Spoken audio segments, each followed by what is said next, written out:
The mother who taught me what I know of tenderness and love and compassion taught me also the bleak rituals of keeping Negroes in their place.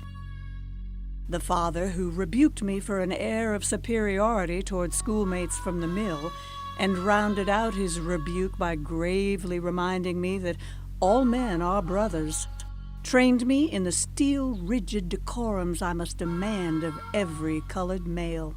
From the day I was born, I began to learn my lessons. I learned it is possible to pray at night and ride in a Jim Crow car the next morning, and to feel comfortable doing both. I learned to believe in freedom, to glow when the word democracy was used, and to practice slavery from morning to night. I learned it the way all my Southern people learn it, by closing door after door until one's mind and heart and conscience are blocked off from each other and from reality.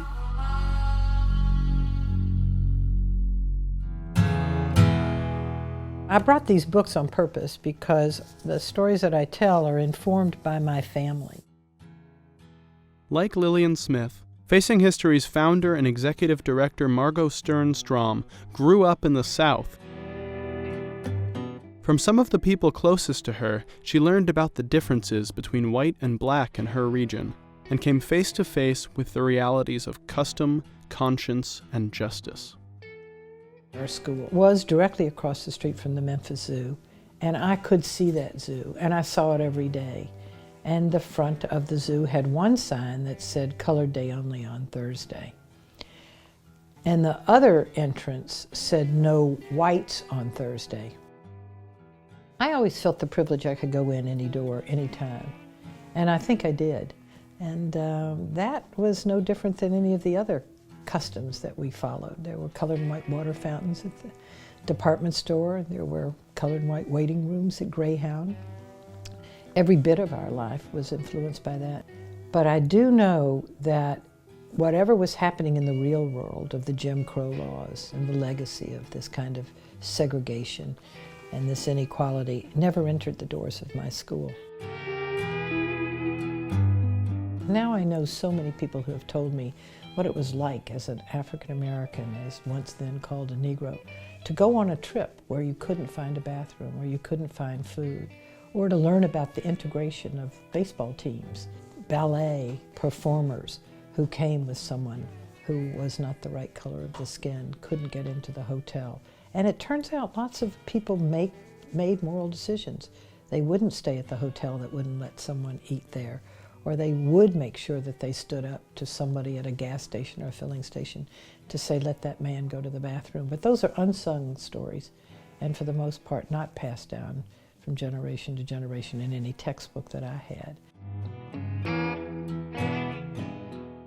I think almost all Memphians can look back, they're old enough, to the buses. Because one, the whole change in America over the bus boycott by African American maids is so astounding, because maids are the ones who took the buses. They are the ones who got up at 5 in the morning in order to be there for the families so they could have their breakfast. They needed those buses. And I remember as a child, so many people looking across to see why certain people sat in the back of the bus, because there were no rules and there were no signs. And I do remember one day wanting purposely to sit where the back and the front meet. And the back of the bus was for black people, it was the smallest space, and the white space was the larger space in the front.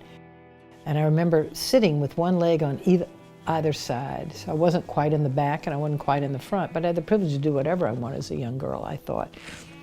And there was a man, a white man, who came from the front to put his arms and hands on my shoulders and to push me up, to pull me up with the strength of his hands, because he said I was sitting in the wrong place.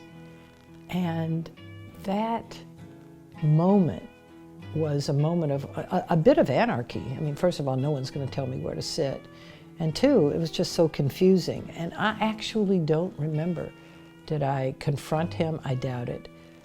Did I let him pull me up? Maybe, because I was little and he was big.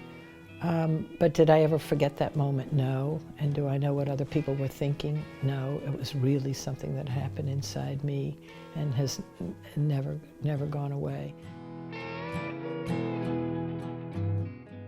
I had one other story that I'll never forget. It was so humiliating for me, and I assume my empathy assumes that it was unbelievably humiliating for the man I was with. But as a young child, there was a man who worked for my parents, and if the car broke down wherever I was, or someone couldn't pick me up from dancing school or art school or whatever I had the privilege to do, he would come to get me. And everything was fine until one day I started to look like a 16-year-old girl. And I had always driven with him, but now I could drive. And he was in the front seat, and the police stopped us. And they stopped us because I had a black man riding with a white woman. And I could feel his humiliation and my humiliation. And I don't think we spoke about it, but I don't think I've ever gotten over that. You know, it's occurred to me when I look back that the faces I saw as a child were those black women and those black men who were my caretakers. My parents worked full time. We had someone in the house all the time. And they were the faces that I saw of love. And that would be in addition to my mother and my father, my brother and my sister. But all of us have ended up in a major way impacted by growing up in the South.